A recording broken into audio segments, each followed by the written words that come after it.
Iran ও ইসরায়েলের পাল্টাপাল্টি হামলায় উত্তপ্ত হয়ে উঠেছে মধ্যপ্রাচ্য। ইরানের তেল ও জ্বালানি স্থাপনায় হামলা করেছে ইসরায়েল। এমন অবস্থায় তেল ও জ্বালানি স্থাপনায় হামলা আরও বাড়লে হরমুজ প্রণালী বন্ধ করে দিতে পারে তেহরান।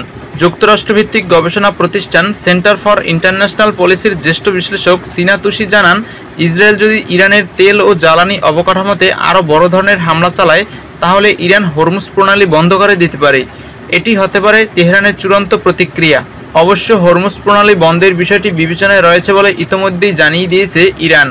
ইরানের রাষ্ট্রীয় সংবাদ মাধ্যম IRINN জানিয়েছে, সরকার হরমুজ প্রণালী বন্ধের বিষয়টি সক্রিয়ভাবে বিবেচনা করছে। সিনা তুসি আরও জানান, আমরা এখনও হরমুজ প্রণালী বন্ধ করার মতো পদক্ষেপে পৌঁছাইনি।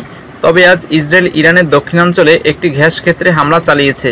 অন্যদিকে ইরান ও হাইফায় ইসরায়েলের কিছু জ্বালানি স্থাপনায় আঘাত করেছে। সিনা তুসি আরও জানান, আজ জ্বালানি স্থাপনাগুলো ঘিরে পাল্টাপাল্টি হামলা হয়েছে। এই ধারা চলতে থাকলে পুরো পারস্য উপসাগর অঞ্চল থেকে জ্বালানি সরবরাহ হুমকির মুখে পড়তে পারে। মূলত হরমুজ প্রণালী হচ্ছে ইরান ও ওমানের মাঝখানে অবস্থিত একটি সংকীর্ণ পানিপথ, যার মাধ্যমে উপসাগরীয় দেশগুলোর অধিকাংশ তেল রপ্তানি হয়।